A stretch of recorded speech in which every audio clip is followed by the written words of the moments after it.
तो Agatha all alone का 4th episode आ गया है और इस एपिसोड में ऑब्री प्लाजा के कैरेक्टर रियो विडाल के बारे में काफ़ी चीज़ें सामने आई हैं और ये सारी चीज़ें सिर्फ एक ही हिंट देती हैं कि ये लेडी डेथ है। चलो अब इस एपिसोड के बारे में और डिटेल में बातें करते हैं। तो 4th एपिसोड का टाइटल है if I can't reach you let my song teach you.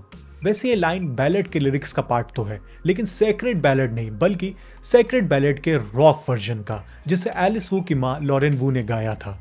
वैसे इस एपिसोड का मेन फोकस होने वाला है एलिस की बैक स्टोरी कि कैसे एक माँ अपने बच्चे को जनरेशनल कर्ज से बचा रही है। अब इस एपिसोड की शुरुआत होती है अगाथा से जो शेरन की डेड बॉडी देख रही है और बाकी विचेस बैकग्राउंड में अपना आपस में लड़ रही है कि कौन शेरन की डेथ के लिए जिम्मेदार है। और सिर्फ यही नहीं कि कैसे उन्हें अब अपना कवन पूरा करने के लिए एक और विच की जरूरत है। इसी बीच में हमें एलिस वू की जैकेट का एक बैक शॉट भी दिखाया जाता है जिसमें एक फुल ब्लड मून और एक फायर सिंबल बना होता है जिसमें बर्न लिखा है।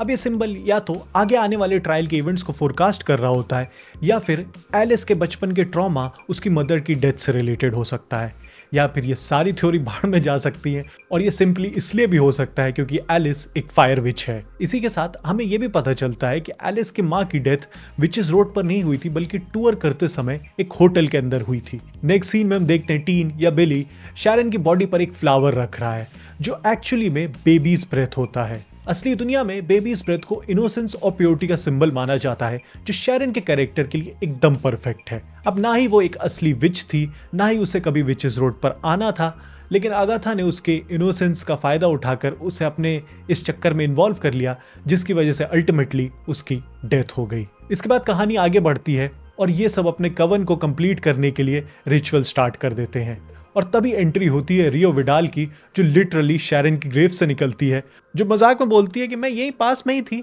इसलिए आ गई। अब यही हमारा सबसे पहला हिंट है कि रियो विडाल शायद लेडी डेथ है। हो सकता है नेबरहुड में इसलिए हो क्योंकि ये शेरन की बॉडी कलेक्ट करने आई हो और कवन के समनिंग रिचुअल की वजह से उसे यहाँ पर आना पड़ा। अब ये सब इकट्ठा होकर ट्रायल पर आगे बढ़ने लगते हैं और तभी एक घर के सामने आते हैं जिसके रास्ते पर रेड और ऑरेंज लीव्स बिखरी होती हैं और घर के दरवाजे पर एक रेड मून का सिंबल भी होता है। ये सारे क्लूज हमें ये बताते हैं कि ये ट्रायल एलिस से रिलेटेड होने वाला है। घर के अंदर आते ही सबके आउटफिट एकदम बदल जाते हैं, सबका गेटअप 70s के कुछ फेमस रॉक स्टार जैसा हो जाता है। दीवार पर कुछ पेंटिंग्स भी होती हैं जिसमें विचेस को अलग अलग तरीके से टॉर्चर किया जा रहा होता है और उन्हीं के आगे कुछ फेमस रॉक बैंड्स के पोस्टर्स भी होते हैं जिसमें एक फ्लीटवुड मैक का भी पोस्टर होता है जो रियल लाइफ में एग्जिस्ट करता है। और फिर एलिस बताती है कि कैसे उसकी माँ भी एक रॉक बैंड का पार्ट थी जो अपने गाने के थ्रू विचेस रोड को ओपन करना चाहती थी और कैसे उसके सारे फैंस ही उसके कवन का पार्ट थे। फिर हम देखते हैं कि टीन एक रिकॉर्ड को उल्टा प्ले करता है जिससे एक पियर्सिंग आवाज निकलती है जो सबके कानों में चुभने लगती है। अब इस चीज को बैक मास्किंग कहते हैं जहां पर रिकॉर्ड या मैसेज को उल्टा प्ले करने से उसका सीक्रेट रिवील होता है। 60s और 70s में ये बोला जाता था कि कुछ फेमस बैंड जैसे लेड ज़ैपलिन और बीटल्स अपने ट्रैक में बैक मास्किंग यूज करके उसमें डिमोनिक मैसेज छुपा देते थे ताकि वो सेटन वर्शिप को प्रमोट कर सकें। फिर हमें पता चलता है कि एलिस वू के ऊपर एक जनरेशनल कर्ज है और अगर अभी तक वो जिंदा है तो सिर्फ अपनी माँ के गानों की वजह से। अब इसकी माँ के गाने मरने के बाद भी प्रोटेक्शन स्पेल का काम करते हैं क्योंकि जो इसके फैंस हैं वो अभी भी ये गाने प्ले कर रहे हैं और सिर्फ इन गानों की वजह से एलिस अभी तक जिंदा है। इन सब के बीच में ही रियो विडाल के लेडी डेथ होने का दूसरा हिंट मिलता है जब वो माइक वाला सीन होता है और अगाथा अपनी और रियो की बातों को स्पीकर पर चला देती है। अब अगाथा रियो से बोलती है कि कैसे वो अपने पावर्स के लिए अपने साथ वाली सारी विच को मार सकती है और उसी वजह से उसे बहुत सारी फ्री में डेड बॉडीज मिल जाती है। अब भाई मार्वल में लेडी डेथ से ज़्यादा किसी को भी डेड बॉडीज पसंद नहीं है। अब यहाँ पर अगाथा का इस कॉन्वर्सेशन को स्पीकर पे चलाने का एक अल्टीरियर मोटिव भी था। वो चाहती थी कि रियो बाकी सारी विचेस के सामने बुरी बन जाए। इसी के ठीक बाद वो रिकॉर्ड प्लेयर वाला सीन आ जाता है जिसके बारे में हम पहले ही बात कर चुके हैं। अब इस एपिसोड में पिछले एपिसोड की तरह हमें क्लॉक देखने को नहीं मिलती है बल्कि टाइमर के लिए मेट्रोनोम का यूज होता है। अब मेट्रोनोम एक ऐसा डिवाइस है जो म्यूजिशियन अपने गाने का टेम्पो मेंटेन करने के लिए यूज करते हैं। जनरली इसे मूवीज और टीवी शोज में टेंशन ऐड करने के लिए यूज किया जाता है और यहाँ पर भी उसे यूज करने से इस सीन में काफी टेंशन ऐड हो जाती है। इसके बाद ये डीमन एक एक करके सारी विचेस पर अटैक करना शुरू कर देता है और तभी एलिस को समझ में आता है कि उसके कंधे पर जो निशान है वो बर्थ मार्क्स नहीं बल्कि इस डीमन के बैठने की वजह से पंजों के निशान बन गए हैं। और अगर इन्हें जनरेशनल कर्स को तोड़ना है तो उन्हें बैलेट को परफॉर्म करना होगा। किसी तरीके से वो बैलेट को परफॉर्म तो कर लेते हैं, लेकिन उन सब में टीन को काफी ज्यादा चोट लगाती है। अब जब ये सब वहां से निकलते हैं तो सीरीज में पहली बात हम अगाथा को वनरेबल स्टेट में देखते हैं।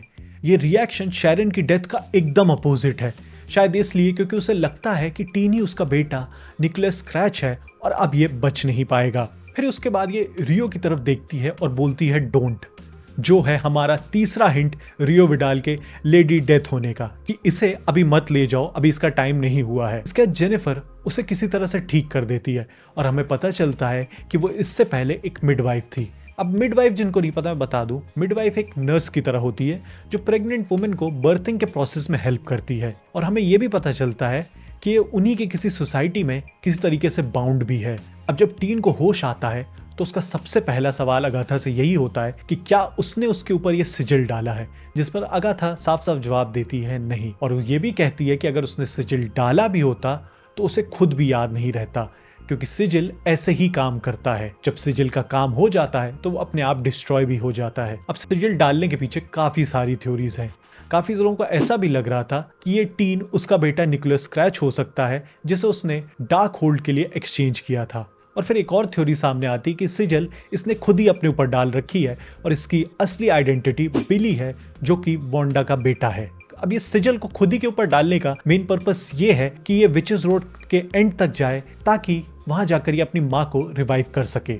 इसके बाद सब गोला बनाकर अपनी कहानियां शेयर करने लगते हैं, जहां पर वो अपने स्कार्स के बारे में बात करते हैं।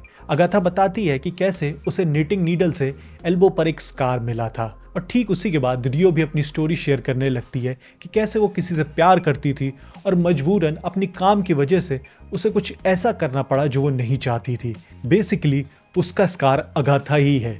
शायद इसने पहले अगाथा की हेल्प करी होगी अपने बच्चे को डार्क होल्ड के लिए एक्सचेंज करने में, और इसी वजह से दोनों के बीच में काफ़ी दूरियां आ गई होंगी। अगर मैं इस एपिसोड को समराइज करूं तो कुछ बुलेट पॉइंट सामने निकल कर आते हैं, जिसमें सबसे पहला ये है कि हर एपिसोड में किसी एक विच की एबिलिटीज़ को टेस्ट किया जाएगा। दूसरा ये कि ये टीन अगाथा का बेटा निकोलस स्क्रैच नहीं है, तो बस अब एक ही पॉसिबिलिटी बचती है कि ये बिली कैप्लन हो सकता है। लास्ट ये कि इस एपिसोड में काफी सारी ऐसी हिंट्स ड्रॉप की गई जो हमें सीधा सीधा बताना चाह रही हैं कि रियो विडाल ही लेडी डेथ है। अब बाकी अगर तुम्हें वीडियो पसंद आया हो तो इसे लाइक कर देना और मैं तुमसे मिलता हूँ नेक्स्ट वीडियो में। बाय।